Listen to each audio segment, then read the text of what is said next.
So you sit down and you open a blank, brand new Word document. Actually, let's not do that. That's really scary. First, let's scroll on Instagram for a bit of inspiration. You're already doing it wrong. And in fact, I'd argue everyone who's clicked on this video is writing their book wrong. I'm gonna keep this video short, but if there's one thing I want you to take away, and you know what, after this you can click off the video for all I care, but the one thing I want everyone to get in their heads is that you're listening to others' advice far too much. And if you really deep it, that's why I'd rather you click off the video now, because I don't want you to listen to my advice. I want you to sit down and write your book and stop listening to other people. That's right, you're writing your book wrong because it's no longer yours if you're constantly listening to other people's advice, taking other people's advice too literally. You've just got to sit down and make that book yours, not other people's. However, if you do want to stick around and listen to a couple of the other things I have to say about why you're writing your book wrong, things you can do to improve, do stick around. But I'm not going to be mad if you click off the video now, because effectively that was the one thing I want everyone to take away from this. The second way you're writing your book wrong is you're not writing what you want to write. I feel like a lot of what I'm going to say is going to be subcategories of you're listening to other people's advice too much, because this does definitely link very directly to that. But a lot of time in the writing community, there's a lot of pressure to write what other people want to read instead of what you want to read. If you're a writer, you've probably heard the phrase, write the book that you would want to read. But I think we really need to keep coming back to that, because ultimately that's what's going to make it easy to write your book. That's what's going to make it enjoyable. That's what's going to get you to the end of writing it. If you're writing it with other people in mind, great. But not if you're writing it thinking, oh, are they gonna like this sentence? Are they gonna like this trope? Maybe I should change it to make it XYZ. No. Write from your heart. Write for you. Only you can read that first draft ultimately. And you know, if you never want anyone to read that work, they don't have to. Write for yourself, not for other people. Similarly, number 3, writing for trends. Don't do this. It's very easy to scroll on TikTok and see what's trending at the moment and think, right, if I write these things, then my book's going to be popular. No. Think about how long the writing/publishing process is, and then compare that to how quickly trends go in and out of fashion. By the time you've even finished writing your first draft, and probably not even that to be honest, by the time you're halfway through the first draft, which has this massive trend as a trope in the book, the trend's going to have gone, the trend's going to have passed. Don't think about what the current trends are. Think, I don't know, when I'm done writing this book, it's going to be so popular that my book's gonna make the new trend. I don't know. Just don't think about what's currently trending, because it is so pointless. And then following on from this, number 4, stop trying so hard to conform. This could be genres, this could be tropes, again, this could be trends. I remember around the time of when Six of Crows was maybe at its peak. Not that it's not at its peak now, we all love Six of Crows, but when that was, I don't know, I guess maybe the TV show had been announced or something, and it was just really, it was everywhere at the moment. I remember I would scroll on Instagram and look at some people's current work in progresses, and almost every single one was like a carbon copy. It was a group of 6 found family in a fantasy or dystopian world. And as much as, yes, everyone loves found family, I know it's a very popular trope in the reading writing community anyway, but around that time I was just thinking, I'm sick and tired of seeing these carbon copies. And that's because everyone was trying to conform to this favorite trope or favorite genre, whatever it was at that time, because everyone's thinking, right, if everyone likes this, then everyone wants to read my book. And of course there's an element of truth in all of this. You know,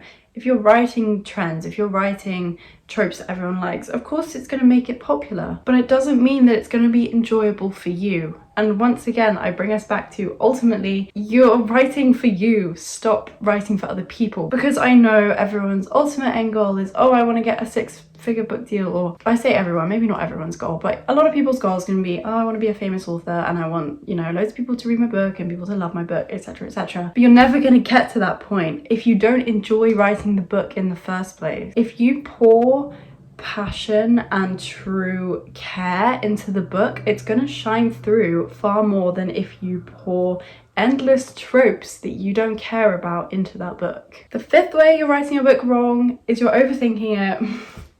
I feel like maybe I'm not helping now. I'm pushing all these things onto you, being like, you shouldn't do this, this, this, and this. But ultimately, overthinking it in any sense of the word is just going to slow you down. Perhaps I should specify for this for the first draft, because the first draft is all about getting the words down on the paper and just getting something out there, so you've not got a blank document, so that when you come around to the second draft you have something to edit, because you can't edit a blank document. And to be honest, I think I'm most guilty of this one out of all of them. Last night I was thinking about this new book that I'm kind of working on. Not really, I'm just kind of planning stages at the moment, and it's a mystery, and I was thinking, right, I need to get this culprit to have a good motive. And I sit there and I come up with one,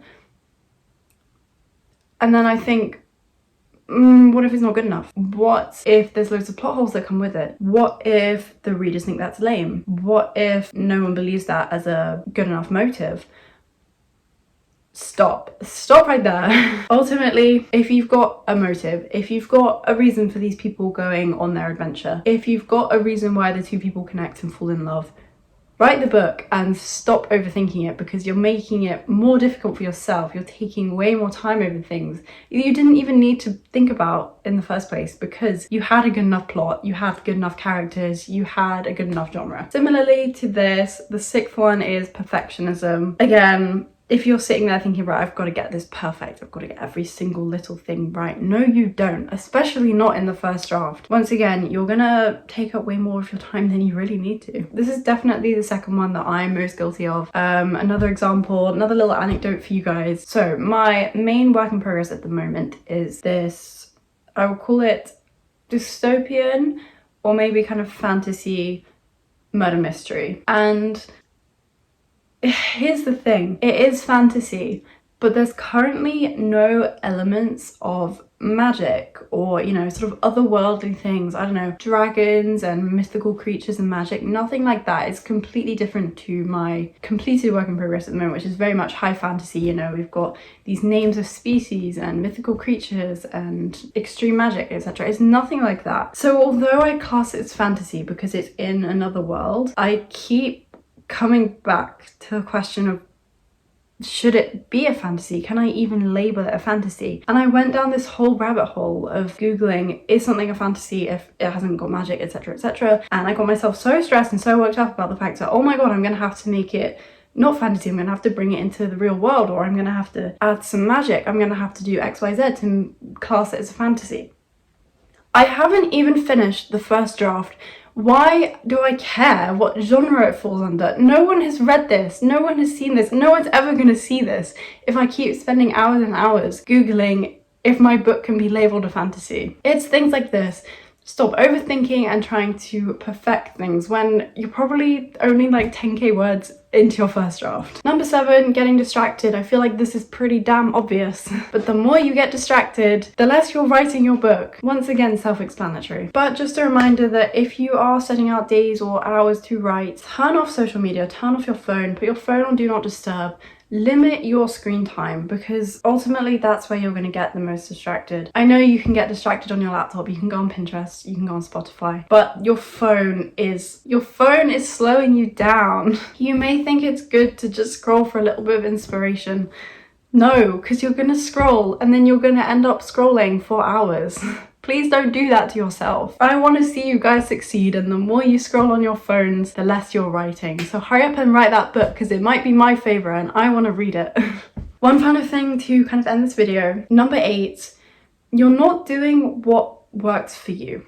And I think this really circles back to my first point of you're listening to others' advice too much. I was thinking about what my 8th point should be on this video, and originally I came up with, you're not setting yourself goals, you're not setting yourself time limits. And then I realised, that's completely wrong. You're not doing what works for you, because here's the thing, for me, I work well with goals, as in I want to finish this draft within XYZ weeks, but not goals as in I want to write 5,000 words today. I work well with routine, as in, right, I'm gonna sit down today and make sure I've written for a total of an hour, but not routine as in wake up, do this, XYZ, plan my day specifically. I do well with time limits if it's a 10-minute word sprint, but not time limits if it's a sit down for an hour specifically and write until my fingers fall off and I want to cry. And that's all just personal to me. That's what works best for me. You've got to figure out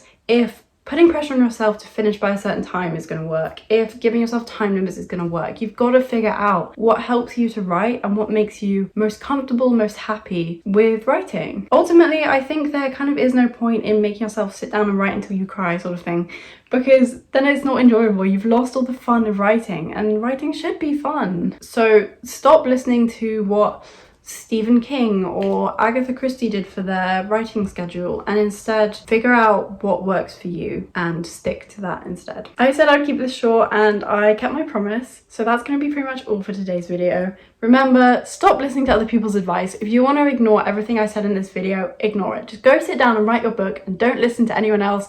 Don't listen to the writing tips on Instagram. Don't listen to what people are saying on TikTok. Just sit down and write your book, and don't listen to me. For all I care, do not listen to a single thing I said. Just stop letting people influence your work. It's your book and no one else has to read it. You're writing that for you. But thank you guys for watching this video. I hope you enjoyed, and I will see you in the next one.